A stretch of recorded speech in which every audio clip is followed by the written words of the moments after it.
November 22, 1942, Stalingrad.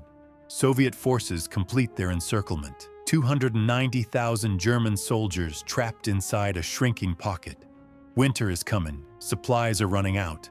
General Friedrich Paulus sends an urgent radio message to Adolf Hitler.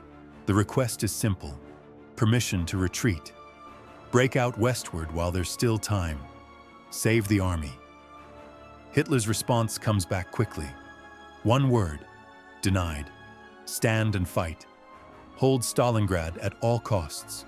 No retreat. This single decision will doom an entire army. But why did Hitler make it? What was going through his mind? Today we examine not the battle itself, but the fatal order that sealed its outcome. One decision, 6 reasons, 290,000 lives. To understand Hitler's decision, first understand the situation.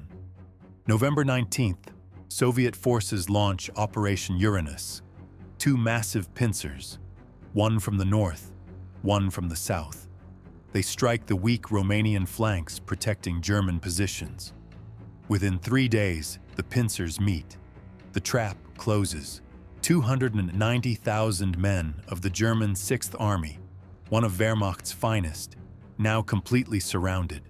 They hold the city of Stalingrad, but they're cut off from the main German forces. The pocket measures roughly 50 kilometers east to west, 40 kilometers north to south. Winter temperatures are already dropping below 10 degrees C and falling. Paulus knows the situation is critical. His army needs 800 tons of supplies daily: food, ammunition, fuel, medical supplies. They have maybe 2 weeks of reserves. After that, starvation. The window to escape exists, but it's closing fast. Reason number 1, the name. Stalingrad. The city named after Joseph Stalin himself. This isn't just another industrial center. This isn't just strategic ground. This is personal. Hitler's ego cannot accept losing a city that bears his enemy's name. The propaganda value is enormous. For months, German newspapers have been declaring imminent victory at Stalingrad. Hitler himself has publicly promised its capture. Now retreat? Admit failure? Admit that Stalin's city defeated him? Unthinkable. This is psychological warfare at the highest level. 2 dictators, 2 massive egos, 1 city. Hitler believes retreating from Stalingrad would be seen as personal defeat, a propaganda disaster. So his decision is made. Emotional, not strategic. The 6th Army will stay, no matter the cost. Reason number 2, Göring's promise. Hermann Göring, commander of the Luftwaffe, Hitler's most trusted deputy, he makes an extraordinary claim. Mein Führer, the Luftwaffe can supply Stalingrad by air. The 6th Army needs 800 tons of supplies daily. Göring promises 500 tons. Not quite enough. But Hitler believes it's sufficient. After all, Göring successfully supplied troops at Demyansk earlier this year. But Stalingrad is different. Much larger encirclement. More men. Worse weather. Soviet air defenses far stronger. The distances greater. Reality will prove devastating. In December, the airlift delivers an average of 94 tons per day. In January, just 60 tons. Less than 10% of what's needed. But Hitler doesn't know this yet. On November 22nd, he believes Göring's assurance. The army can be supplied by air. Therefore, they can hold. Therefore, no retreat necessary. Fatal miscalculation number 2. Reason number 3, protecting the Caucasus. Look at the bigger picture. South of Stalingrad, 600 kilometers away, German Army Group A is deep inside the Caucasus Mountains. Their objective, Soviet oil fields, the fuel that powers the Soviet war machine. In Hitler's mind, the trapped 6th Army serves a purpose. They're a shield. As long as they hold Stalingrad, they tie down Soviet forces. They protect Army Group A's northern flank. If 6th Army retreats, the Caucasus forces become exposed. Soviet armies could sweep south, cut them off, trap them too. Hitler calculates that 290,000 men holding Stalingrad is worth the risk. They're sacrificial pawns protecting the real prize. Oil, strategic logic, but flawed logic. Because without the 6th Army, he'll lose both Stalingrad and the Caucasus. He just doesn't know it yet. Reason number 4. Manstein is coming. Field Marshal Erich von Manstein, one of Germany's most brilliant commanders. Hitler orders him to form a relief force, Operation Winter Storm.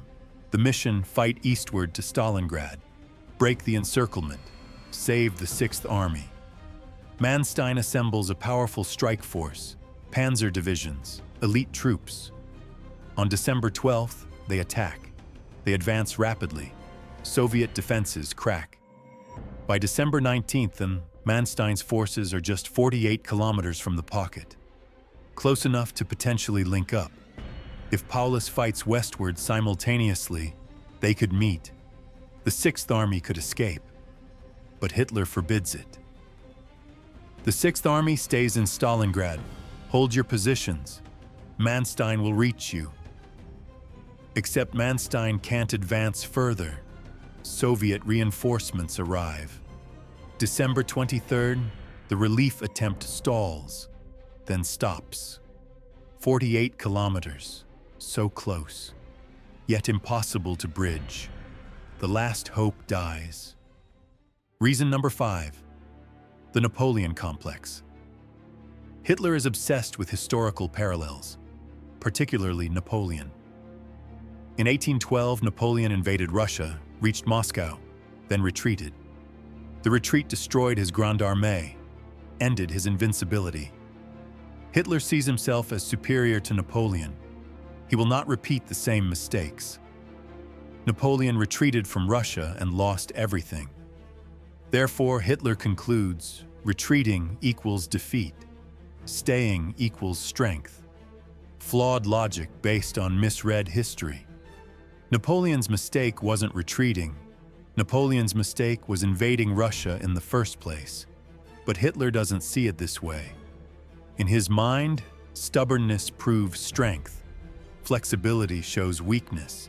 Real commanders never retreat. So when his generals recommend withdrawal from Stalingrad, Hitler sees cowardice, not wisdom. Fatal error number 5. Reason number 6. Distrust of his generals. By late 1942, Hitler has stopped listening to military advice. Why? Because he's been proven right before. Norway invasion, his idea. Generals doubted, he was right. France offensive, his plan. Generals worried, he was right. Success breeds overconfidence. In Hitler's mind, generals are too cautious, too traditional, too quick to recommend retreat. When Paulus requests permission to withdraw, Hitler sees another cautious general. When the general staff supports Paulus, Hitler sees group cowardice. When even Manstein suggests allowing a breakout, Hitler dismisses it. They're all wrong. He's right. He's always been right before. This pattern of ignoring professional military counsel becomes a consistent feature of Hitler's decision-making. Intuition over expertise, willpower over strategy, ego over reality. The ultimate fatal flaw. December, January. Reality crushes Hitler's assumptions one by one. The airlift fails.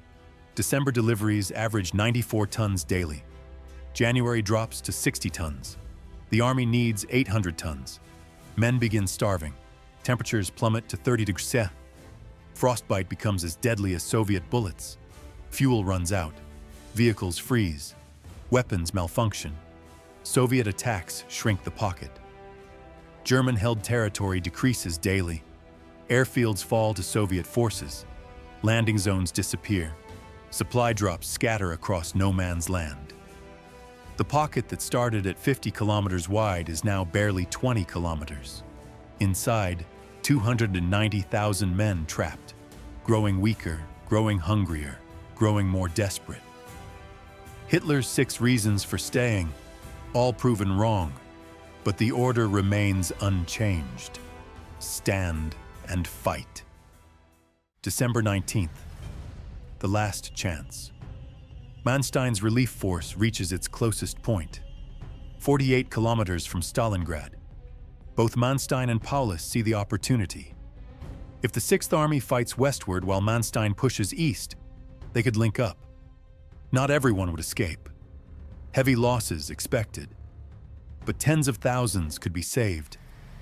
Paulus sends another request to Hitler: permission for a breakout toward Manstein. This is it, the final window. Days, maybe hours before Soviet reinforcements close it forever. Hitler's response: denied. The 6th Army will not abandon Stalingrad. Manstein will reach you. Hold your positions. December 23rd. Soviet counterattacks force Manstein to retreat. The distance grows. 48 kilometers becomes 60, then 80, then impossible. The last chance dies. The 6th Army's fate is sealed. February 2nd, 1943. General Paulus surrenders. 73 days after the encirclement began. 73 days after Hitler said no to retreat. The numbers tell the story. 290,000 entered the pocket, 91,000 surrendered. The rest, casualties or died from cold and starvation. Of those 91,000 who surrendered, fewer than 5,000 would ever see Germany again. One decision, 6 reasons, all based on psychology, not strategy. Ego over reality, stubbornness over flexibility, distrust over wisdom. Could this have been prevented? If Hitler had allowed retreat on November 22nd, most of the 6th Army could have escaped. If he'd permitted the breakout to Manstein in December, tens of thousands could have been saved. But he said no, and 290,000 paid the price. Stalingrad changed World War II, but not for the reasons most people think. Yes, it was a turning point. Yes, Germany never recovered. But the real lesson isn't about the battle itself. It's about the decision that doomed it. One man, one order, 6 flawed reasons, all rooted in psychology rather than strategy, ego rather than reality, stubbornness disguised as strength. Hitler's refusal to allow retreat wasn't strategic calculation. It was personal pride, fear of propaganda defeat, misplaced confidence, distrust of advice, obsession with historical parallel. The 6th Army died not from Soviet superiority. They died from Hitler's decision-making process. This is the real story of Stalingrad. Not how the battle was fought, but why it was fought to such a catastrophic end. When ego commands an army, everyone pays the price.